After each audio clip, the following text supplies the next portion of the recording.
Hey everyone, I hope you're all doing well. Today I would like to share some of my experience, some of my story with this condition called Babesia. In my last video, I was mentioning how about 2 months ago I was diagnosed with Lyme's disease and some other co-infections after doing some tick-borne disease blood work.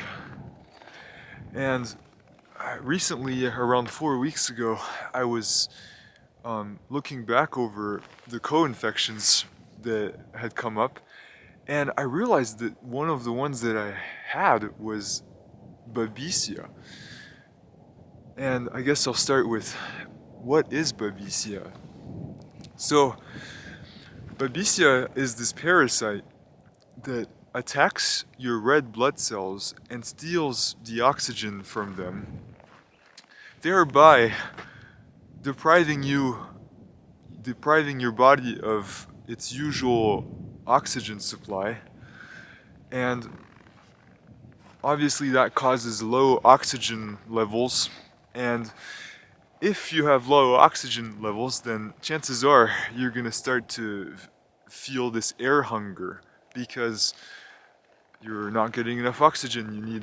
You need enough oxygen for your body to function optimally, for your brain, for your organs. And the main symptoms of this Babesia are air hunger and chest pain or tightness. And so I guess I'll start with the beginning of my story. So in May 2024, I was bit by a tick, and as soon as I realized that I was bit by a tick, then obviously I removed it, and at the time I just didn't really think much about it and moved on. But that was a big mistake, because the symptoms of Babesia take about 3 to 4 months in some cases to manifest.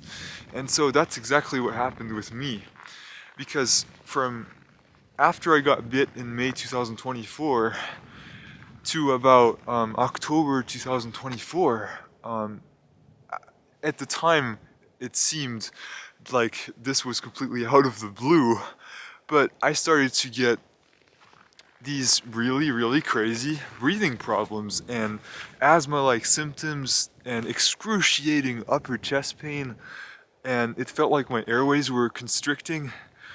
So I'm sure that that's what someone with asthma feels, especially the airways constricting part. But for me, this was completely new and completely, it seemed so random, because my whole life I've always been very active and I never had any breathing problems. And so this was super scary because I was wondering what was going on. At the time I had no idea that it was Babesia, and I thought that something was seriously wrong. And so, well, I'm gonna try to share a little bit of what I went through and a little bit of my experience, because it was very multifaceted, because it was, a very physically intense. This experience caused me extreme stress, mentally too. It was physically intense, mentally intense, emotionally intense. And I think what was really hard about it was that from October 2024, when the symptoms started, to September 2025, when I finally did some tick-borne disease blood work, I had absolutely no idea what was going on.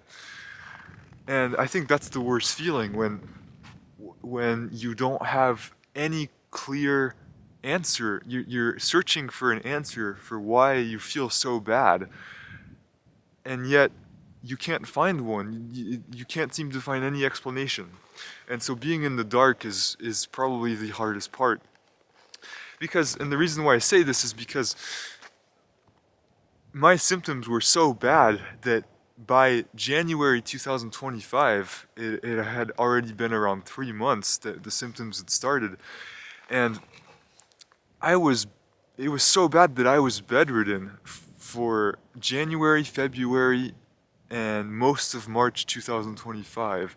And then in early April, I started to be able to get out of bed more, but I still had to spend most of my day in bed.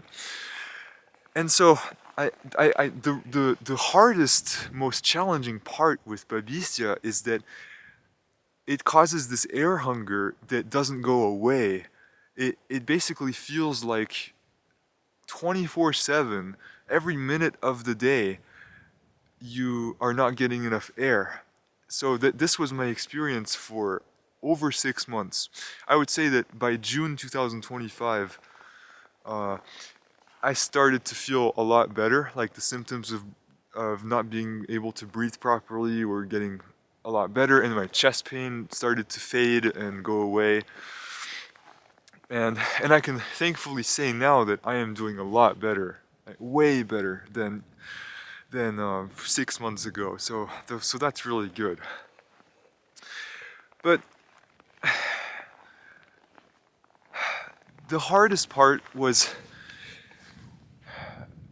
because I was going through this intense physical pain.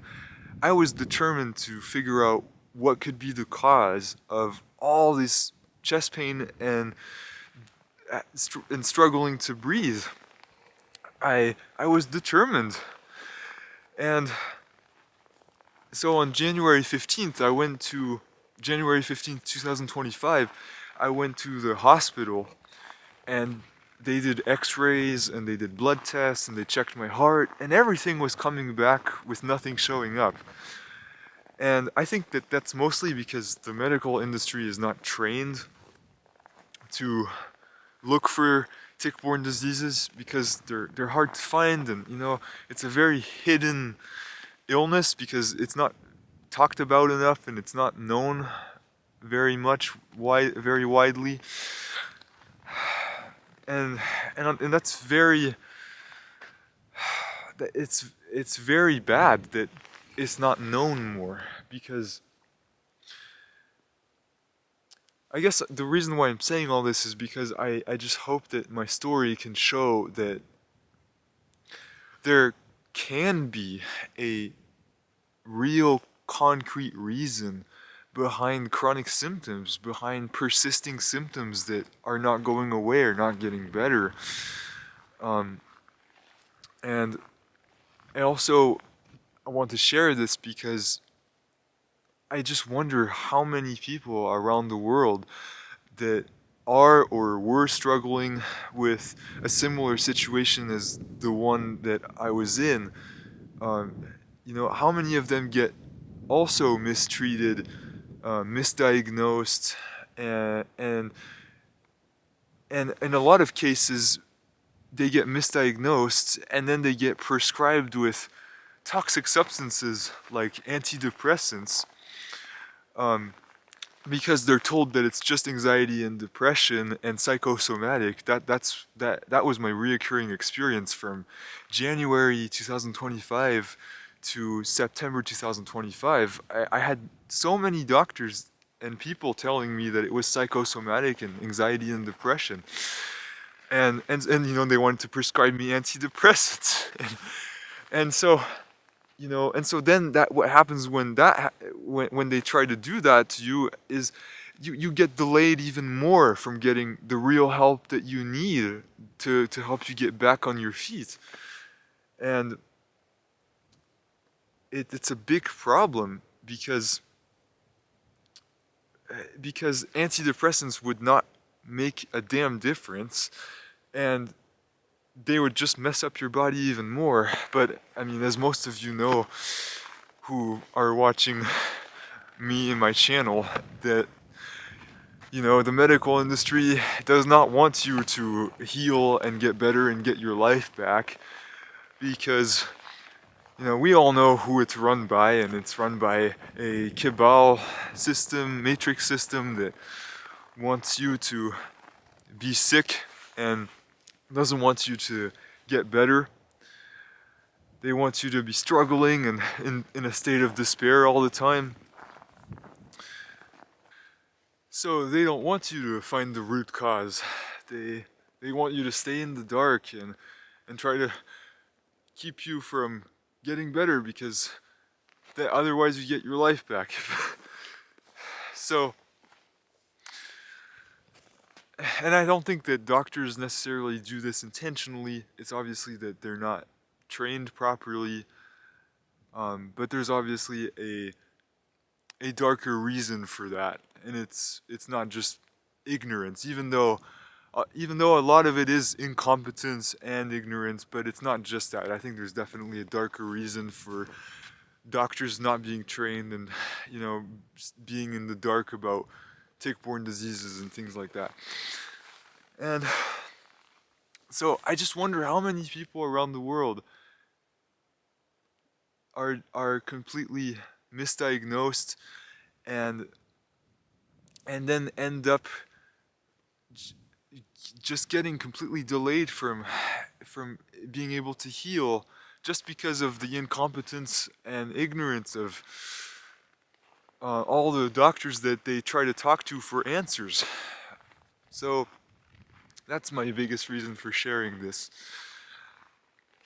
But thankfully, in September of 2025, I was able to find someone who was Lyme literate, a doctor who was Lyme literate, and also she's this doctor that specializes in this condition called SIRS, which I also have, called, and that stands for Chronic Inflammatory Response Syndrome. And basically, I'll be going into this in a different video, but it's basically the same. I mean, Lyme's disease and tick-borne infections and other things too can start causing this condition, SIRS, just because they cause a lot of inflammation in your body, and the inflammation doesn't go away unless you start treating the root cause. So I'll be going into that, so stay tuned for that video. What else? I think that's about it for the moment, but yeah, I mean, I just want to share this because this year, 2025, was one of the hardest, most traumatizing, and it just most there's no words. I basically, for most of this year, felt like I was dying, and I mean, now I know that it's because Lyme's disease and having other co-infections on top of it can make you feel that way. It really can make you feel like that. And I will also talk about the kinds of symptoms that arise with chronic inflammatory response syndrome and tick-borne infections, because when someone has a bunch of random symptoms and has all this stuff going on that doesn't seem to make any sense, it's a pretty certain sign that there's something deeper going on that is causing all that, because there's always a reason behind the chronic symptoms. And I guess that was the main thing I wanted to say too, is that, all these people that were completely wrong in telling me that it was psychosomatic and anxiety and depression. I mean, in reality, that whole time, I was going through Babesia and Lyme's disease, and so there's obviously a reason for your body, when your body is crushed with extreme fatigue and you're struggling to breathe and you got chest pain. it's not for no reason.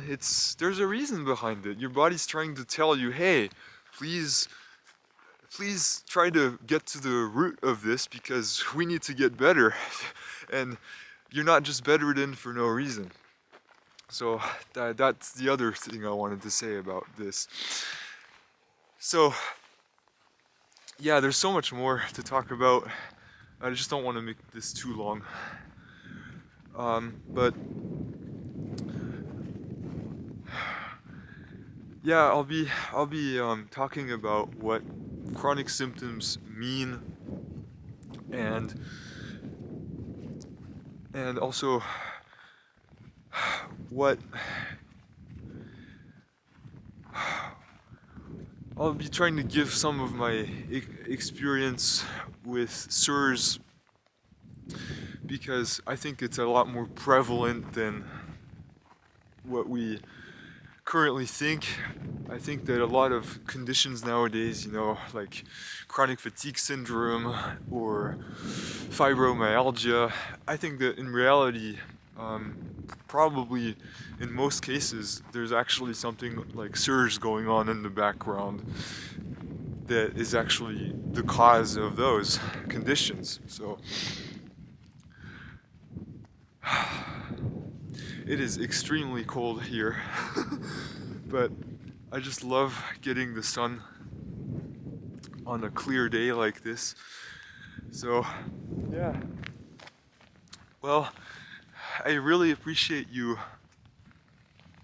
listening to me, and I hope that this was helpful and interesting if you like things related to health. And I'm speaking my truth here, and I hope that this can be inspiring too. We all have to try to speak our truths, and